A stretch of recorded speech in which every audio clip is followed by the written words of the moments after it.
अस्सलाम वालेकुम गाइस, कैसे हैं आप सब। हमारा आज का टॉपिक है डैफोडिल पोइम्स। ये एक पोइम है जो कि बहुत फेमस पोइम है, जिसको लिखा है विलियम वर्ड्सवर्थ ने। अपनी पोइम को स्टार्ट करने से पहले हम इसके राइटर का थोड़ा सा ओवरव्यू ले लेते हैं। विलियम वर्ड्सवर्थ जो कि एक फेमस रोमांटिक पोइट थे इंग्लिश के। He was born in 1770 and died in 1850। इनको पोइट ऑफ नेचर भी कहा जाता है, यानी कि नेचर के बारे में शायर, क्योंकि उनको नेचर से बहुत ज़्यादा मोहब्बत थी और नेचर के बारे में पोइट्री करना बहुत पसंद करते थे। वो नॉर्मली तौर पर अपनी पोइट्री में सिंपल लैंग्वेज यूज़ करते थे। नेचर, इमेजिनेशंस और इमोशंस जो हैं वो शायरी में इनकी मेन थीम्स होती थी। वर्ड्सवर्थ का मानना था कि फ़ितरत इंसान के दिल और दिमाग को सुकून देती है। इस वजह से वो फ़ितरत यानी कि नेचर के बारे में लिखने में को बहुत पसंद करते थे और इसी के वो फेमस राइटर थे। और ये हमारा एमसीक्यूज़ में भी क्वेश्चन आ सकता है, who was the poet of nature, तो वो विलियम्स वर्ड्सवर्थ है। और डैफोडिल्स इनकी बहुत फेमस पोइम है। अब हम इस पोइम को स्टार्ट करते हैं, उसकी लाइन बाय लाइन एक्सप्लेनेशन को देखते हैं। I wandered lonely as a cloud. अब हम इस पोइट की जो ये जो पोइम है इसको समझते हैं। इसमें शायर क्या कहते हैं। शायर कहता है कि वो आसमान में अकेला तैरते बादल की तरह तन्हा घूम रहा था। दैट फ्लोट्स ऑन हाई और वैल्यूज एंड हिल्स। वो बादल, वादियों और पहाड़ियों के ऊपर आज़ादाना तैर रहा था। When all at once I saw a crowd। अचानक शायर एक बड़े ग्रोह को देखता है। A host of golden daffodils। वो ग्रोह सुनहरी नरगिस के फूलों का था। Beside the lake, beneath the trees। ये फूल झील के किनारे और दरख्तों के नीचे खिले हुए थे। Fluttering and dancing in the breeze। फूल हवा में खुशी से हिल रहे हैं जैसे नाच रहे हों। अब इस टेंसा से हमें समझ आ रही है कि पोइट जो है वो नेचर के बारे में बात कर रहा है, यानी कि वो कहीं अकेला घूम फिर रहा था खुले आसमान के नीचे, तो उसकी अचानक से नज़र पड़ गई इन फूलों पे, डैफोडिल्स के सुनहरी फूलों पे, और उसने उसके बारे में इमेजिनेशन करनी शुरू कर दी और पोएम लिख दी। Continuous as the stars that shine. फूल आसमान के सितारों की तरह बेशुमार नज़र आते हैं। ये अब शायर जो देख रहा है ना फ्लावर्स को, उनके बारे आगे बात कर रहा है। And twinkle on the milky way. जैसे मिल्की वे में चमकते हुए सितारे। मिल्की वे मतलब जैसे सितारे नहीं होते जिस तरह, उस तरह उसको लग रहे हैं कि चमकते हुए ये मुझे फूल लग रहे हैं। They stretched in ever ending line. नरगिस के फूल बहुत दूर तक फैले हुए थे। उसने कहा कि वो बड़े दूर तक नज़र आ रहे हैं। Along the margin of a boy. ये along the margin of a बे।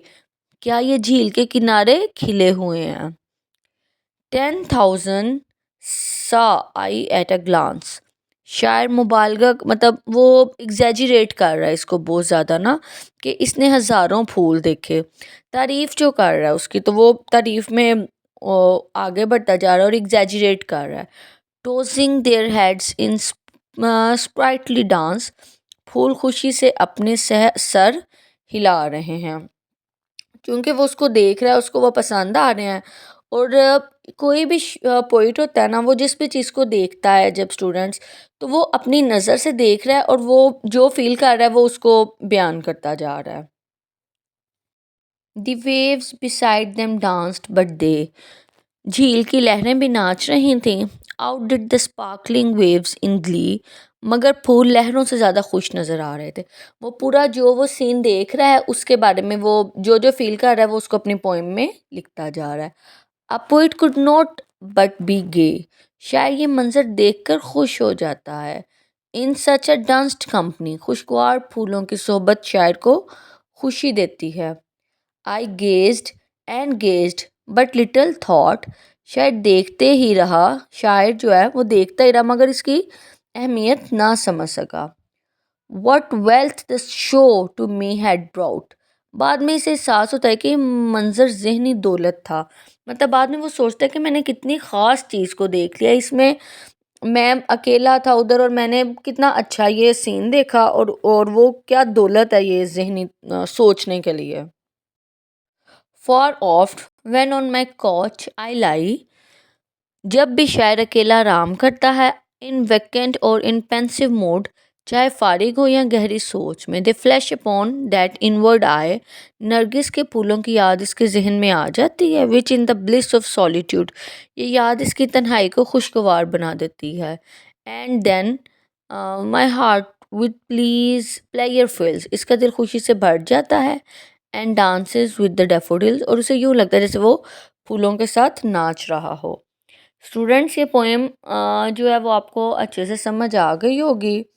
इसमें इस पोएम का मोरल हमें क्या समझ आती है कि ये जो पोएम है इसका मतलब ये है, जो फितरत है वो इंसान के दिल को खुशी और सुकून अता करती है, जो नेचर की चीज़ें हैं। इस पूरी पोएम को अगर आप लोग स्टूडेंट्स ध्यान से सुन लें और पढ़ लें, तो एग्ज़ाम में कोई भी पैसेज आए तो आपके लिए उसको आइडेंटिफाई करना और बताना कि जी ये है, और उसके बारे में रेफरेंस, उसका कॉन्टेक्स्ट और एक्सप्लेनेशन लिखना बहुत इजी हो जाएगा। इसलिए इन वीडियोस को बड़े ध्यान से देखा और समझा करें। अब हम इस पोएम के मेन थीम्स को देख लेते हैं। इसमें लव फॉर नेचर जो है एक इसका ये थीम है, यानी कि फितरत से मोहब्बत। वर्ड्सवर्थ जो है वो नरगिस के फूलों के ज़रिए कुदरती हुस्न को बयान करता है, यानी कि वो डैफोडिल्स जो है उसके ज़रिए नेचर की ब्यूटी को एक्सप्लेन करता है, यानी कि फितरत जो है वो इंसान को खुशी और मुसरत देती है। अब दूसरा जो है इसमें पावर ऑफ नेचर, ये भी इसका ना एक थीम है, यानी कि नेचर में इतनी पावर है कि एक तन्हा शख्स भी है वो बिजी हो गया और वो उसकी सोचों में गुम हो गया है। इमेजिनेशन एंड मेमोरी, यानी कि जो इसकी इमेजिनेशन है वो कितनी हाई हो गई है, और वो इमेजिन कर रहा है, वो डांस कर रहे हैं, वो खुश हैं, और झील भी नाच रही है, और इसमें ये चीज़ है। और इसका अगला जो है इसका थीम वो जॉय एंड हैप्पीनेस है। जॉय एंड हैप्पीनेस हमें ये बताती है कि जो है ना शायर जो है वो नरगिस के फूल देखकर खुश हो जाता है, बाद में इन फूलों की याद जो है वो भी इसके दिल को खुशी से भर देती है, यानी कि नेचर इंसान के गम दूर कर देती है। सॉलिट्यूड, अगरचे शायर अकेला होता है लेकिन वो खुद को तन्हा महसूस नहीं करता, फितरत इसकी तन्हाई को खुशगवार बना देती है। शायर फितरत के ज़रिए अंदरूनी सुकून हासिल करता है। अब हम देखते हैं इस पोएम में शायर ने कौन कौन से लिटरेरी डिवाइसेस को यूज़ किया है। इस पोएम में पोइट ने सिमिली को यूज़ किया है, और वो यूज़ हुई है I wandered lonely as a cloud. इस लाइन में एज अ क्लाउड, एज जो कि सिमिली को रेफर कर रहा है। पर्सोनिफिकेशन को यूज़ किया, daffodils and waves are given human qualities, और ये कौन सी लाइन से, डांसिंग इन द ब्रीज, ये ह्यूमन क्वालिटीज़ को बता रही है, जिसकी वजह से ये यहाँ पे उसने इसको पर्सोनिफिकेशन जो है वो लिटरेरी डिवाइस यूज़ किया है। इमिग्री को यूज़ किया, hyperbole, exaggeration is use to effect, यानी कि वो जहाँ पे कह रहा है 10,000 सा आई एट अ ग्लांस, यहाँ पे वो हाइपरबोल एग्जैजरेट कर रहा है बहुत ज़्यादा। एलिटरेशन को यूज़ किया है, यानी कि repeat, bar bar repetition of initial consonant sounds. और मेटाफर, इनवर्ड आई, यहाँ पे उसने मेटाफर को यूज़ किया है। उम्मीद करती हूँ स्टूडेंट्स आपको आज का टॉपिक अच्छे से समझ आ गया होगा। अगर किसी को मेरी वीडियो पसंद आई है तो उसको लाइक, कमेंट, शेयर करना ना भूलिए, और अगर अभी तक किसी ने मेरे चैनल को सब्सक्राइब नहीं किया तो वो इसको सब्सक्राइब कर लें।